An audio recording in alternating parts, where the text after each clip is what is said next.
जय हिंद दोस्तों, आप सभी का मेरा यूट्यूब चैनल में स्वागत है। आज हम आपको बताने वाले हैं कि पुलिस यदि गंभीर प्रकृति के अपराध में एफआईआर लॉन्च करने से मना कर देती है तो पीड़ित पक्षकार के पास क्या क्या राइट है, यानी विक्टिम के पास क्या क्या राइट है। इससे पहले हम आपको एक वीडियो में बताए थे कि एफआईआर क्या है और एफआईआर कब किया जाता है। ठीक है, आज हम आपको ये बताने वाले हैं कि आप यदि पुलिस थाने में जाते हैं एफआईआर लिखवाने के लिए तो पुलिस जो है यदि मना कर देती है, एफआईआर नहीं लिखती है तो आपके पास क्या क्या राइट है। ठीक है, आज हम ये भी बताएंगे कि पिछले वीडियो में हम जो बताए थे उसका आज ओवरव्यू लेंगे और आज हम जानेंगे कि पुलिस एफआईआर लॉन्च करने से रिफ्यूज़ कर देती है तो पीड़ित पक्षकार के पास यानी विक्टिम के पास क्या क्या राइट है। देखिए, सबसे पहले हम ये जानते हैं, देखिए ये एक क्या है, व्यक्ति है, छोटुआ है, और ये भी एक व्यक्ति है। ठीक है, ये मोटुआ है। ठीक है, मान लीजिए इसका नाम ए है और इसका नाम बी है। ये दोनों एक दूसरे के काफ़ी क्लोज फ्रेंड हैं। ये दोनों एक दूसरे के काफ़ी क्लोज फ्रेंड है। एक दिन होता क्या है कि बी जो है ए से पैसा लेता है। ठीक है, 5 लाख रुपया ले लिया। बी ए से कर्ज ले लिया 5 लाख रुपया। अब कुछ दिन के बाद से ए जब अपना पैसा मांगता है कि बी मेरा पैसा दो, जो तुम मुझसे 5 लाख रुपया लिया है वो पैसा दो। उस परिस्थिति में अब बी क्या करता है कि पैसा को रिटर्न नहीं करता है। ये बी जो है पैसा को रिटर्न नहीं करता है, तो पैसा के लिए ही इस दोनों के बीच कॉन्फ्लिक्ट हो जाता है, यानी कि दोनों के बीच झगड़ा हो जाता है। पैसे को लेकर ए और बी के बीच झगड़ा हो जाता है।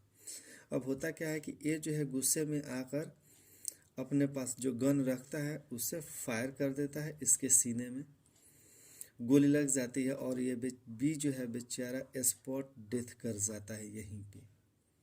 ठीक है, स्पॉट डेथ कर गया यहीं पे। यहाँ पे ये जो छोटे छोटे व्यक्ति हैं ये सब क्या हैं, ये सब बी के गार्जियन हैं। ये बेचारे दौड़े दौड़े चले आते हैं यहाँ पे।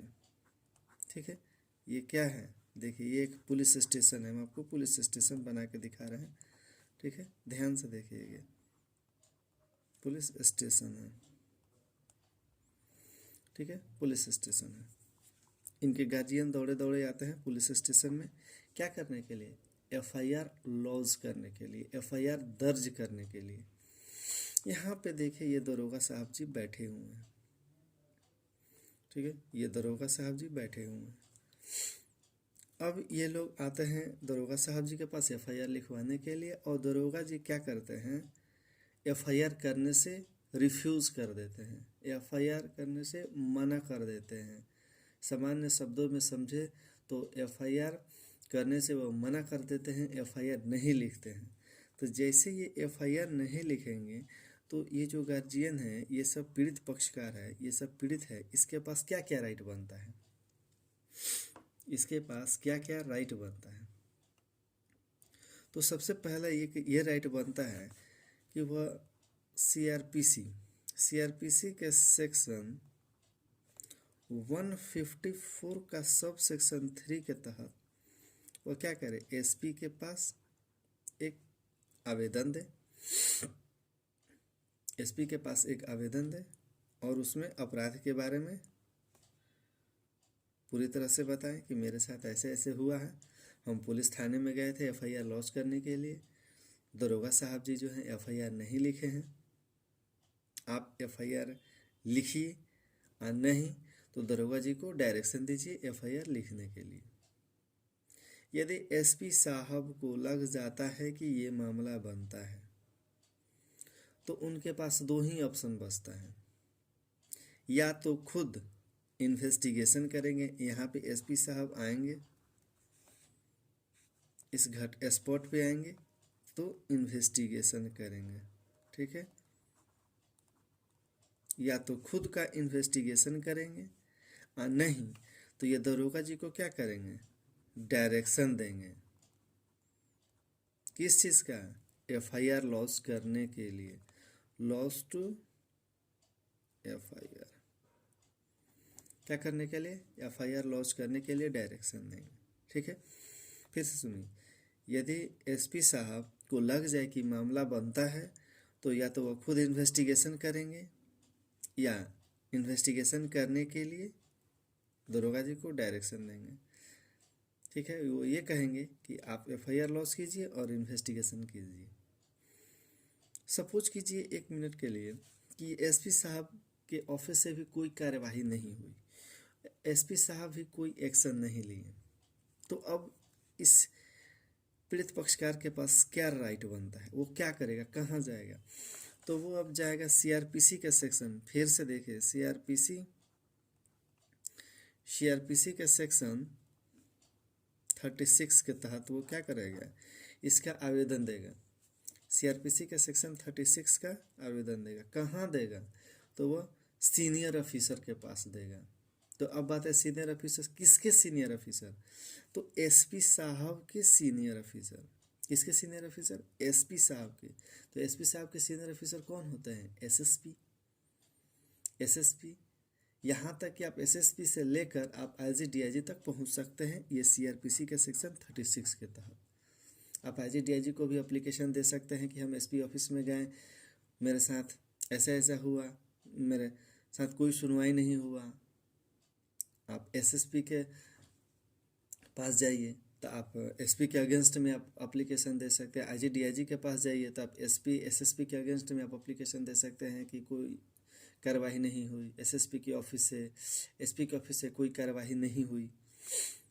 ठीक है, आप यहाँ तक दे सकते हैं। यहाँ तक भी आप ये भी मान लीजिए, सपोज कीजिए 1 मिनट के लिए कि ये भी कोई कार्रवाई नहीं किया सर, एसएसपी नहीं एसपी कार्रवाई किया, नहीं एसएसपी कार्रवाई किया, नहीं आईजी डीआईजी कार्रवाई किया, कोई कार्रवाई नहीं किया। ठीक है, तो अब क्या बचता है? अब पीड़ित पक्षकार के पास बचता है वो कोर्ट का शरण ले। ठीक है, अब देखिए, अब हम आपको एक यहाँ पे कोर्ट बनाते हैं, ये कोर्ट है। ठीक है, यहाँ पे ये लोग अब चले आते हैं कहाँ पे? कोर्ट में। कोर्ट का शरण लेते हैं। कोर्ट में आते हैं तो देखते हैं कि यहाँ पे जज साहब बैठे हुए हैं। जज साहब के पास 156(3) का एप्लीकेशन दिया जाता है। 156(3) ये किस किताब में लिखा हुआ है? ये भी आपको सीआरपीसी में ही लिखा हुआ है। सीआरपीसी 156(3) के तहत कोर्ट में एक आवेदन देते हैं। किस लिए आवेदन देते हैं? ये इसलिए आवेदन देते हैं कि मजिस्ट्रेट साहब, मेरे साथ ऐसा ऐसा हो गया है, ऐसा अपराध हो गया है, ए ने मतलब मेरे बेटे बी को शूट कर दिया है और उसकी स्पॉट डेथ हो गई है, और थाने में हम गए एफआईआर लिखवाने के लिए, तो एफआईआर पुलिस जो है नहीं लिखी। उसके बाद हम एसपी ऑफिस में भी गए, कोई कार्यवाही नहीं किया गया, तो हम आपके पास 156(3) का आवेदन दे रहे हैं। ठीक है, अब 156(3) का जब मजिस्ट्रेट के पास आवेदन जाएगा तो मजिस्ट्रेट क्या करेगा? तो मजिस्ट्रेट यही करेगा कि वो क्या करेगा, फिर से ये दरोगा जी को ऑर्डर देगा। किस चीज़ के लिए? कि दरोगा जी आप एफआईआर को लॉन्च कीजिए, एफआईआर दर्ज कीजिए और रिपोर्ट को भेजिए।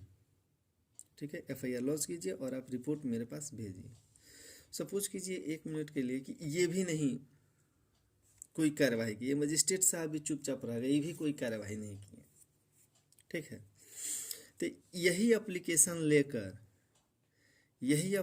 लेकर 156(3) में जो हम एप्लीकेशन दिए थे, यही एप्लीकेशन लेकर यहाँ पे एक और व्यक्ति बैठते हैं जो कोर्ट का सबसे हेड होते हैं।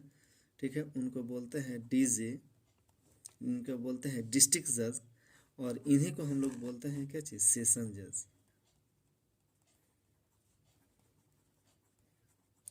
जज। ठीक है, ये कहाँ जाएंगे? सेशन जज के पास जाएंगे। किसके लिए? रिवीजन के लिए, रिवीजन करवाएंगे। ये आवेदन देकर ये जाएंगे रिवीजन के लिए। ठीक है, रिवीजन के लिए जाएंगे और इस रिवीजन में जज साहब से ये कहेंगे, सेशन जज से ये कहेंगे कि जज साहब, मेरे साथ जो है ऐसी ऐसी घटना हो गई है और हम थाने में गए थे एफआईआर लॉन्च करने के लिए, एफआईआर भी थाना के द्वारा नहीं किया गया, एसपी के ऑफिस से भी कोई कार्यवाही नहीं की गई, यहाँ तक कि हम 156(3) का एप्लीकेशन दिए, उस पर भी कोई कार्यवाही नहीं किया गया। ठीक है, तो आप जो है दरोगा जी को डायरेक्शन दीजिए कि वो घटनास्थल पर जाए और जांच करे, और अगर मामला सही पाया जाता है तो वो एफआईआर को लॉन्च करे और रिपोर्ट करें। कुछ समय के लिए ये डिस्ट्रिक्ट जज के पास जो है, यानी कि सेशन जज के पास जो है आवेदन दिया जाता है रिवीजन के लिए, और ये सेशन जज भी चुपचाप रह गए, कोई एक्शन नहीं लिए। यानी कि इसके पास दो ही ऑप्शन होगा ना, या तो कार्यवाही शुरू करेंगे या नहीं तो वो चुपचाप रह जाएंगे, कार्यवाही नहीं करेंगे। तो जब कार्यवाही नहीं करेंगे, ठीक है, तो फिर से अब हम क्या करेंगे, एक सेक्शन है 200, ठीक है, 200 सीआरपीसी का ही 200 है। इसमें मजिस्ट्रेट के यहाँ कंप्लेन फाइल करते हैं, 200 के तहत कंप्लेन फाइल करते हैं। ठीक है, 200 के तहत क्या करते हैं, कंप्लेन फाइल करते हैं। ठीक है, कंप्लेन फाइल करते हैं। इस पर भी अगर कार्रवाई नहीं होता है तब हम आते हैं यहाँ पे डिस्ट्रिक्ट जज के पास। डिस्ट्रिक्ट जज के पास चलिए, देखिए अब डिस्ट्रिक्ट जज भी कोई कार्यवाही नहीं की, ये भी चुपचाप रह गए। तो अब एक पीड़ित पक्षकार के पास लास्ट ऑप्शन है। ठीक है, लास्ट ऑप्शन है, क्या है, तो वो सीआरपीसी का सेक्शन 482 का यूज करें। सीआरपीसी का सेक्शन 482 का यूज करें। 482 क्या कहता है, तो 482 ये कहता है कि हाई कोर्ट को इनहेरेंट पावर देता है। हाई कोर्ट को क्या देता है, हाई कोर्ट को इनहेरेंट पावर देता है, काफ़ी ज़्यादा ये पावर देता है। हाई कोर्ट इस पावर के तहत कोई भी ऑर्डर कर सकती है, किसी भी प्रकार का भी ऑर्डर कर सकती है। ठीक है, जब ये 482 के एप्लीकेशन देते हैं हाई कोर्ट में, तो हाई कोर्ट उसको रीड करती है, पढ़ती है। यदि हाई कोर्ट को लग गया कि मामला बनता है, तो हाई कोर्ट को लग गया कि मामला बनता है, तो पुलिस को वो तुरंत डायरेक्शन देगी कि आप एफआईआर लॉन्च कीजिए और इन्वेस्टिगेशन की कार्यवाही स्टार्ट कीजिए। ठीक है, ये हम लोग का लास्ट ऑप्शन है। देखिए शुरू से कहाँ से हुआ था, ए जो है बी को गोली मारा था, एक ओवरव्यू ले लीजिए। ए जो है बी को गोली मारा था, इसका स्पॉट डेथ हो गया। इसके गार्जियन जो है पुलिस स्टेशन में आते हैं एफआईआर लिखवाने के लिए। पुलिस एफआईआर नहीं लिखती है तो वह 154(3) के तहत एप्लीकेशन लिखते हैं, एसपी के पास बाई पोस्ट करते हैं। ठीक है, और एसपी जो है उसके पास दो ही ऑप्शन रहता है कि या तो वो कार्यवाही करे या नहीं, तो वो भी ऐसे ही रह जाए, कोई एक्शन नहीं ले।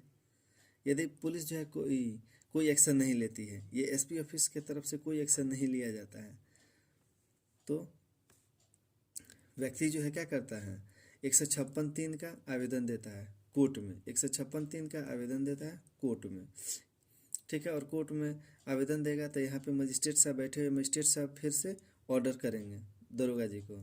ठीक है, ऑर्डर करेंगे, ये थाने का जो एसएचओ है इनको ऑर्डर करेंगे कि आप इन्वेस्टिगेशन कीजिए और एफआईआर लॉन्च कीजिए, देखिए कि मामला बनता है कि नहीं बनता है। मामला बनता है तो एफआईआर लॉन्च कीजिए, इसके लिए आवेदन देते हैं। और ये भी कोई कार्य नहीं करते हैं, इसमें स्टेट के ऑफिस से भी कोई एक्शन नहीं लिया जाता है, तो 200 के तहत कंप्लेन करते हैं। ठीक है, कोर्ट में ही 200 के तहत क्या करते हैं, कंप्लेन ऑफ फाइल कर देते हैं, जिसको कंप्लेन केस बोलते हैं, कंप्लेन फाइल कर देते हैं। ये हुआ कोर्ट में केस करना, कंप्लेन फाइल कर देते हैं। यदि कंप्लेन फाइल कर दिए और कोई एक्शन नहीं लिया गया, कोई एक्शन नहीं लिया गया, इसको क्या कर दिया कोर्ट जो है, खारिज कर दिया, डिसमिस कर दिया। इसको कोर्ट क्या कर दिया, डिसमिस कर दिया। तो डिसमिस करने के बाद से फिर से हम यानी कि डिस्ट्रिक्ट कोर्ट में जाते हैं, जिसको सेशन कोर्ट भी बोलते हैं। सेशन कोर्ट में जाते हैं और सेशन कोर्ट में आवेदन देते हैं। आवेदन देने के बाद ठीक है, ये भी क्या करते हैं, रिफ्यूज कर देते हैं, कुछ एक्शन नहीं लेते हैं, ये भी मना कर देते हैं। ठीक है, मना कर देते हैं, ये भी खारिज कर देते हैं। तो खारिज करने के बाद से व्यक्ति जो है सीआरपीसी 482 का यूज करती है, व्यक्ति जो है सीआरपीसी 482 का यूज करके हाई कोर्ट में जाते हैं और एक आवेदन देते हैं, या हाई कोर्ट साहब अब आप ही के पास एक ऑप्शन है, अब आप ही के हाथ में है सब कुछ, आप ही पुलिस थाने के प्रसाधक अधिकारी को डायरेक्शन दीजिए कि वो एफआईआर लॉन्च करे, घटना पे जाए, इन्वेस्टिगेशन करे और देखे कि मामला बनता है तो ही एफआईआर लॉन्च करे, लेकिन आप ऑर्डर दीजिए। तो ये होता है हम लोग का ये कंप्लीट एक प्रोसेस है कि व्यक्ति जब एफआईआर लॉन्च करने के लिए जाता है और पुलिस एफआईआर लॉन्च नहीं करती है तो विक्टिम के पास क्या क्या रिमेडी है, विक्टिम के पास क्या क्या रिमेडी है, ये हम लोग का इतना हम लोग जाने। ठीक है, इसको अब बार बार देखिएगा, ध्यान से देखिएगा, सुनिएगा।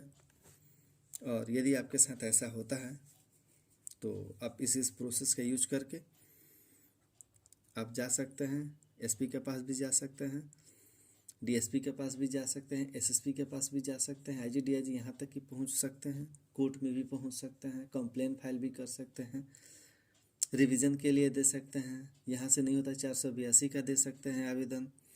यहाँ तक कोई ना कोई एक्शन ले ही लेगा, या तो एसपी ही ले लेगा या तो डीएसपी ही ले लेगा एक्शन, नहीं तो दरोगा जी ही एफआईआर लॉन्च लेके एक्शन ले लेंगे, नहीं तो ये डिस्ट्रिक्ट जज है, कोर्ट में कंप्लेन फाइल कर दीजिए। ठीक है, यहाँ पे कोई ना कोई एक्शन नहीं ही ले लेगा, आपको यहाँ तक 482 में हाई कोर्ट के पास आने की नौबत ही नहीं आएगी। ठीक है, आप इस वीडियो को ध्यान से देखिए। धन्यवाद दोस्तों। फिर से अभी इसकी जानकारी हम अगले वीडियो में देंगे कि यदि पुलिस जो है एफआईआर लॉन्च कर लेती है तो उसके बाद वो कौन सी प्रक्रिया को अपनाती है, हम नेक्स्ट वीडियो में बताएंगे। धन्यवाद।